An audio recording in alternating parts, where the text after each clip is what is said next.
Okay, welcome everybody. My name is Jonathan Brouwens, and I will be moderating the session today. We will be listening to Andy Reinecke. I think most of you know Andy is one of the directors of the ASDSA. He's also the treasurer, and he's going to be speaking to us about a very interesting topic today that has to do with obtaining and maintaining a professional designation with the ASDSA. Please participate. It's a conversation. It's intended to be interactive. We'd like you to engage. However, you are muted and your cameras are off at the moment, so please keep it that way. We'd encourage you to post your questions or comments in the chat. I'll be watching the chat, and then I'll interrupt Andy from time to time just to make him aware of your questions or comments and have him engage with you on that. So thank you very much. Enjoy it, and over to you, Andy. Thanks, Jonathan. Okay, let me put this up.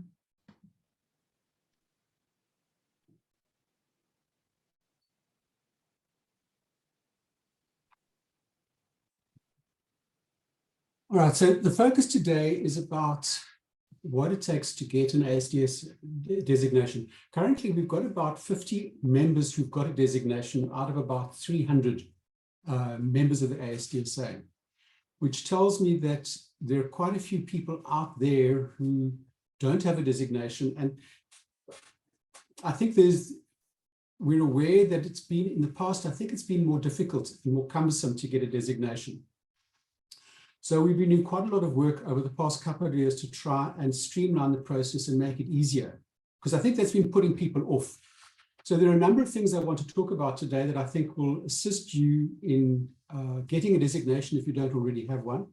And if you do have a designation, some things that might help you make it easier to retain your designation. I think the key thing, though, the issue about having a designation is that it is beneficial to you in your career.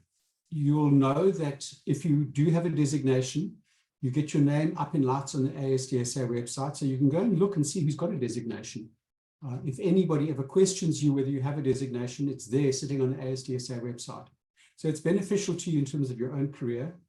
It's beneficial to you if you're an independent, because you've got a referral point back to your professional body. So there's some serious benefits to it. So what have we done in the last while that I think will assist you?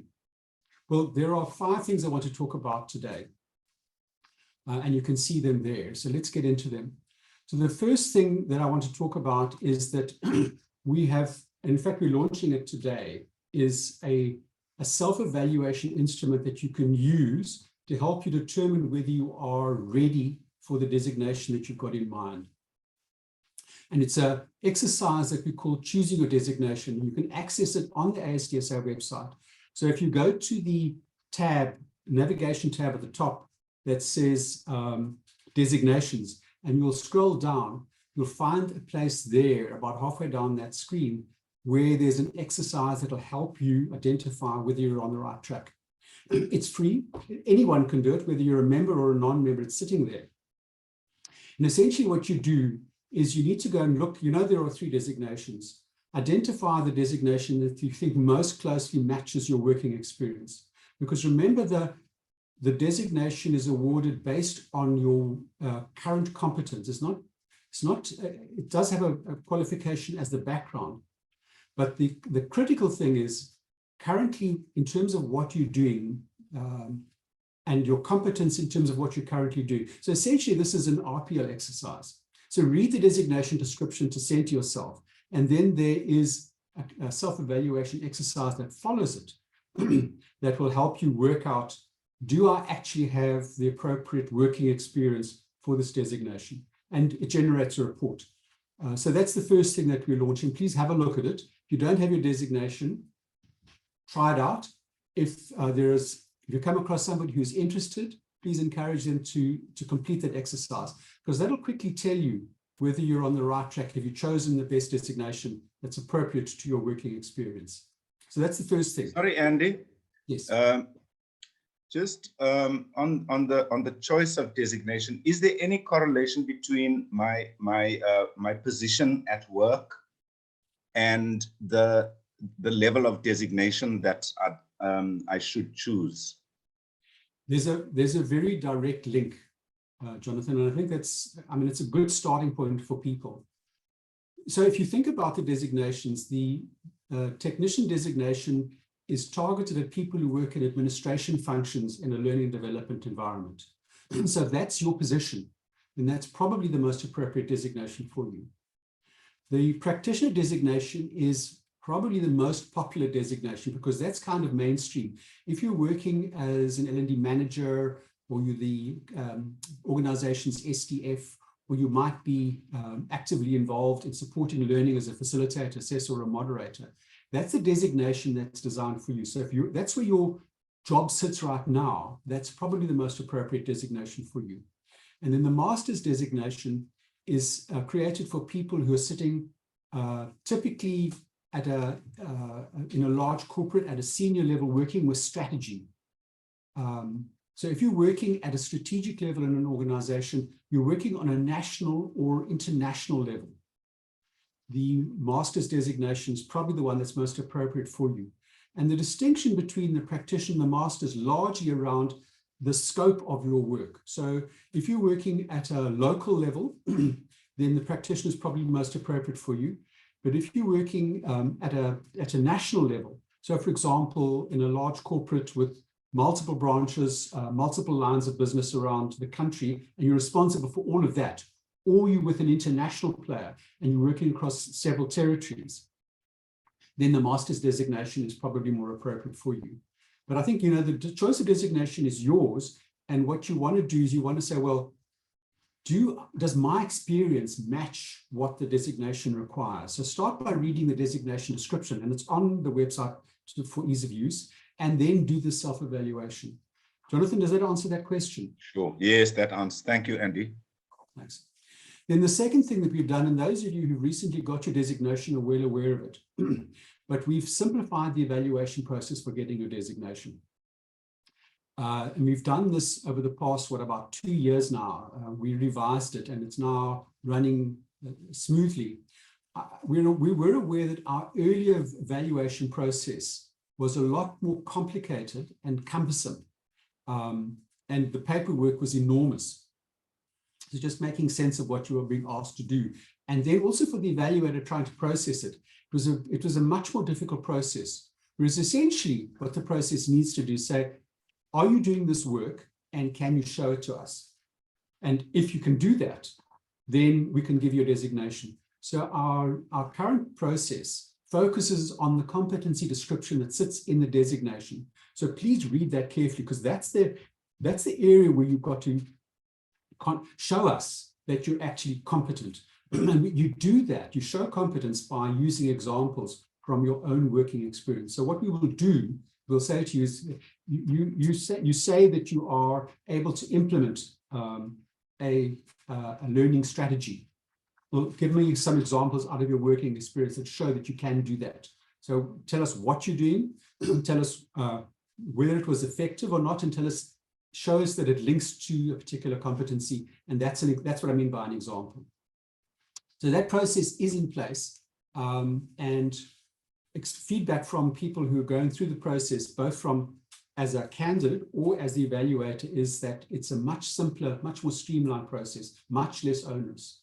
Our take is, feedback from candidates is that to complete the basics of what you need for your portfolio of evidence, it probably takes you a couple of days. It's not a lengthy process. You might need a bit longer because you've also got to put together evidence to confirm it, and getting evidence can take a bit of time. But even there, people have managed to put their full portfolio together within 2 weeks. So it's not as long a process as you'd think, and not as complicated as you think. Okay, so that's the second point.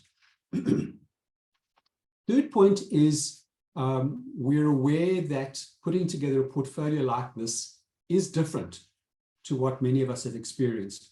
And why I say is that is most people in the learning development field, we're very familiar of working with people who are trying to get a qualification. So we've probably been a facilitator, we might be an assessor or a moderator. And that portfolio is a little different to the one that you're being required to do when you're working on an RPL exercise.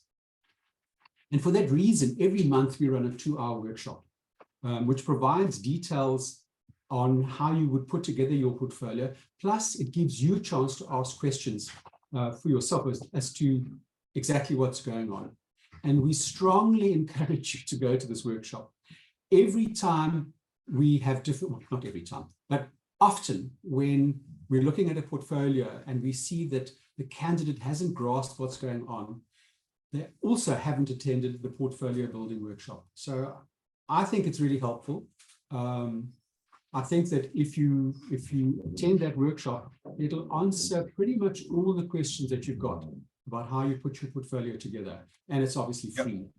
Just to add a thought there, Andy, my experience as a mentor, because I also support through mentorship, I support candidates who are working towards their designations. And what I find is, because we've come out of, and we're still involved in a system that is focused on people achieving qualifications. What happens is people keep defaulting back to the evidence that proves their understanding of the content and their understanding of how to apply the knowledge, right? So, and most of the mentorship is trying to remind them that what you need to demonstrate is that you have actually implemented this, and that you have the experience and you have the competence. So it's that distinction that I'm just wanting to to emphasize, that it's about focusing on the evidence that I have actually implemented this project, or I have I've developed this training strategy, and this was the outcome that I caused, as opposed to demonstrating that I understand what a strategy is and I understand how a strategy is implemented. Just a comment there. And yeah, and I think that's actually very appropriate, Jonathan, because that is the experience of the evaluators, that people keep defaulting to what you do when somebody's trying to get a qualification. It's a paradigm shift. It looks similar, but there's a paradigm shift. Then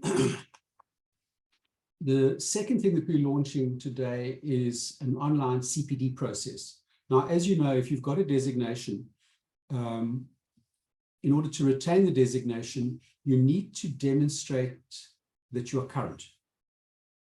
In other words, you've kept up to date with all the changes that are happening. Now, I mean, we know that in our field, we're undergoing fundamental change in terms of what people expect from learning and what options are available to people, both from a technological point of view, from a regulatory point of view, the change from moving away from the legacy qualifications to occupational certificates, all the challenges that sit with that, the moving of goalposts by government. There's so much happening.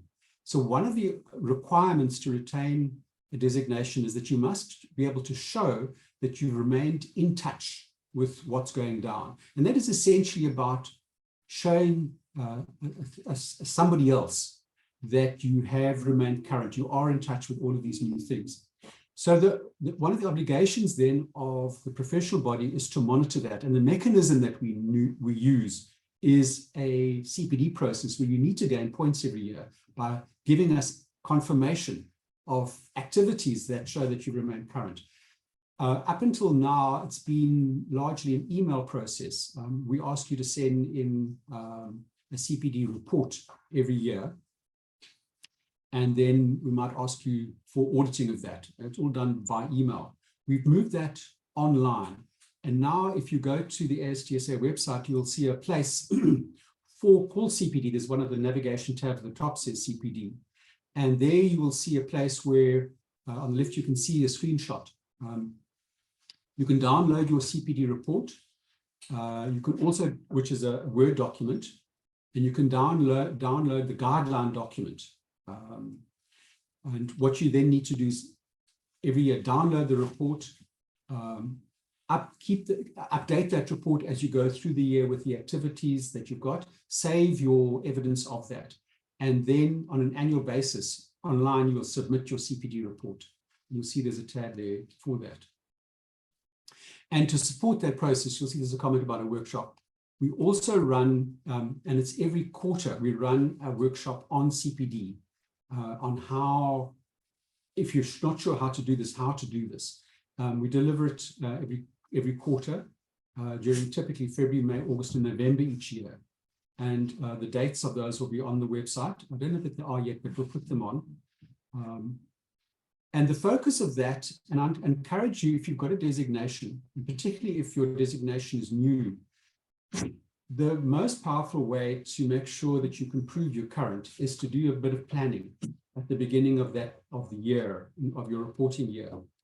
And what we'll do during that workshop is help you think about what you can do to plan and to make sure that you collect evidence as you go through the year, and also on how to upload. And again, it's an opportunity for you to ask questions about process or whatever. So that's a workshop that's run every quarter. And again, it's free. You can register by emailing us at info@ASDSA.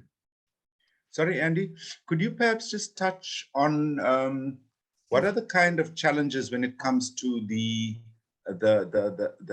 submission of the annual reports? And I'm just thinking, about the relevance of evidence that people submit for the accumulation of their points, the relevance of the types of activities that they engage in, and so on.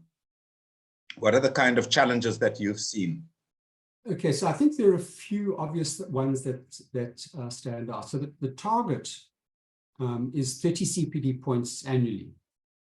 And I recommend to our members with the designation, you don't need to give us 300 points. You only need to give us 30. I would suggest maybe try and give us a bit more than 30 in case some of them don't look like they are fit for purpose to our auditors. But between 30 and 40 points, evidence of activities worth 30 to 40 points. Mm. Now, the key issue is you've got to demonstrate that you've remained current. Mm. That's the requirement. Is that you need to, and that essentially is about new learning. Often so it's not only about attending the conversations like this one. Well, that's a part of a picture, but if you have only one set of activities, one type of activities, are you really demonstrating that you're current? Now, our requirement is 30 CPD points. We haven't made it very onerous, because the intention is not to try and catch members out. The intention is to encourage people to actively look for learning opportunities. So, but one of the things we often see is people who are not talking about learning activities, they're talking about where somebody else is learning, they're assisting somebody to learn. Now, that's a vital thing to be doing. But if that's all you're showing in your CPD report, then is that really evidence of how you've remained current?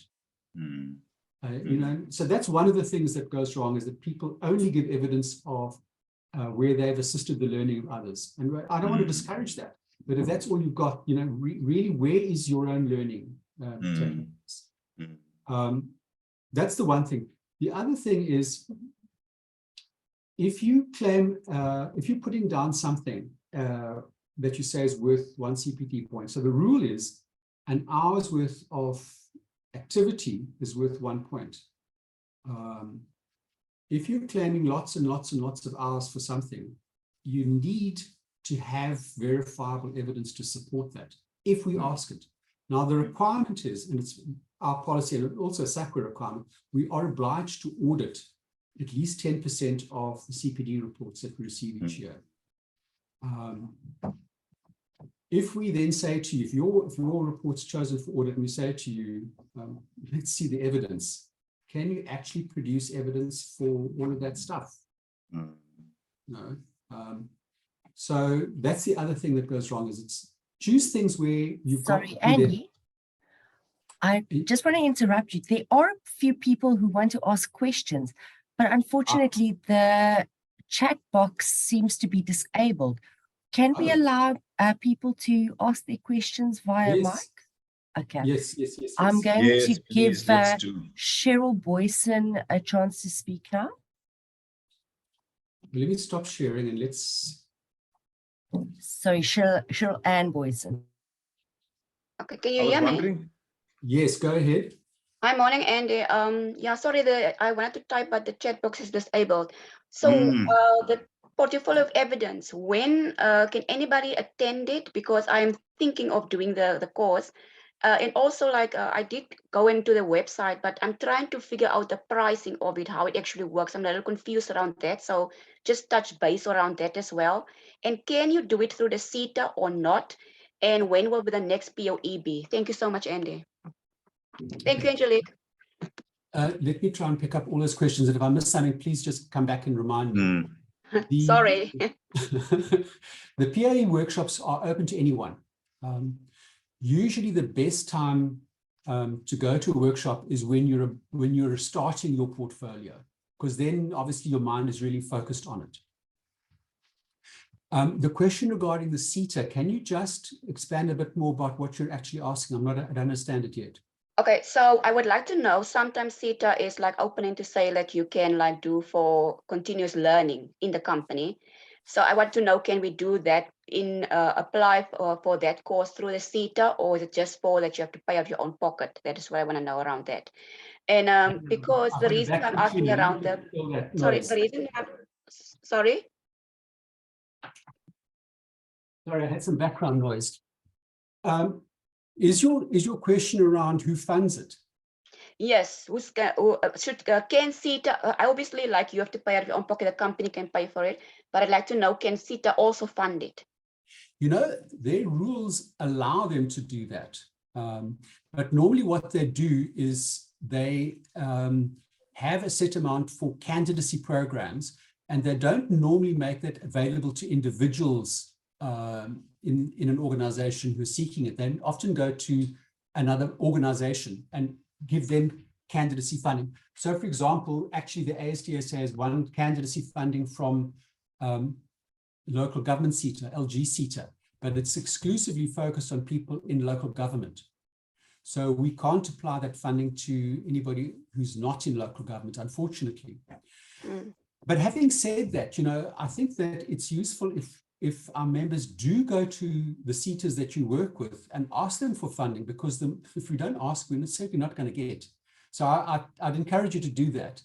I actually did talk to Bank CETA around it, but I was unsure what is the position of the organization. So hence I was interested in this workshop to find out like how that actually the process is. So I will go back to them and just ask them around like how the process would be. I can just comment on that. The issue is the CETAs must provide candidacy grants. Okay. Who the grants go to is their core. So there's, you know, in the same way that they make a learnership grant available, why to one or two to a company, why can't they do the same for candidacy grants? Why can't Bank CETA give you a grant for this? Okay. All right, I did write it down, so I will ask them around that. Thank you so much for that one. Cheryl Ann? Yes.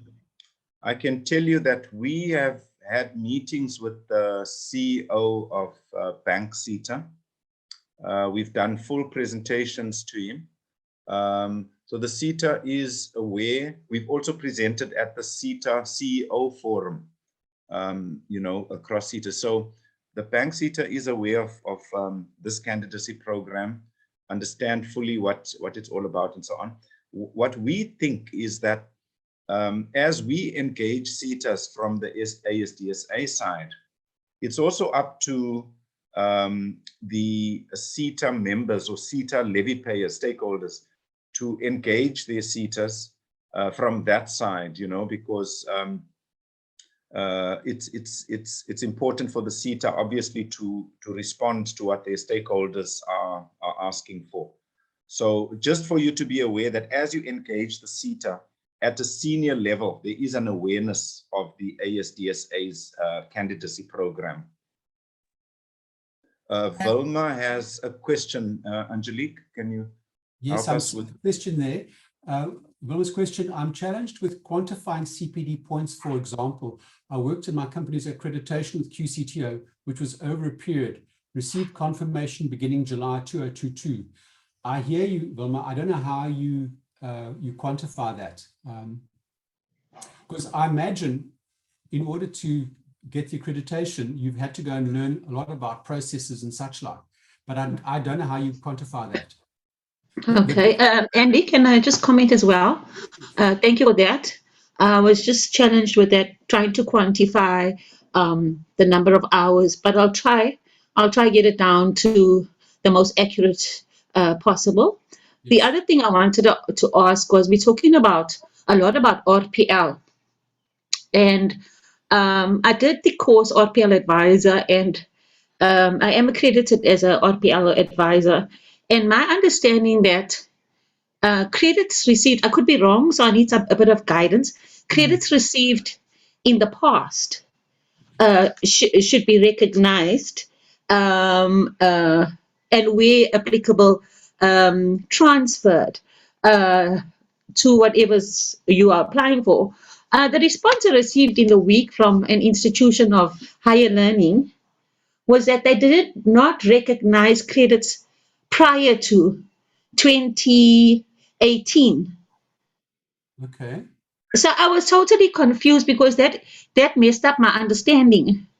Because I thought my understanding was, if you attain credits from a different higher institution of learning, those credits are with you for life. Am I not right?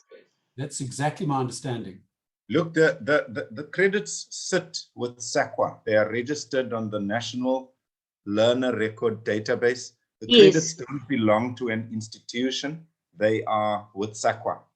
So I think your question your question probably needs to be addressed to SAQA to intervene, because they're the authority you know, that can actually take a decision on and direct the institutions concerning that. Their reasoning was that the curriculum changes every 5 years.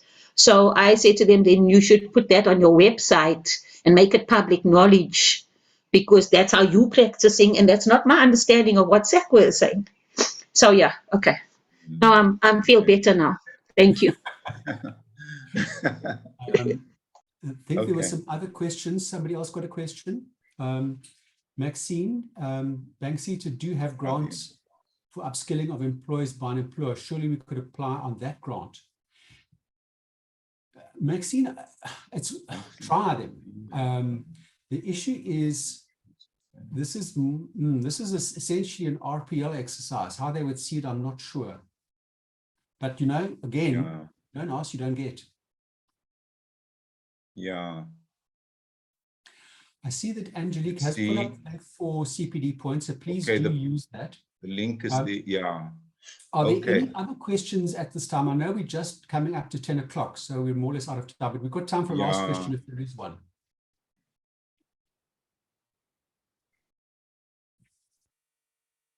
Okay, so the link is on the chat for your CPD points, if you go in there.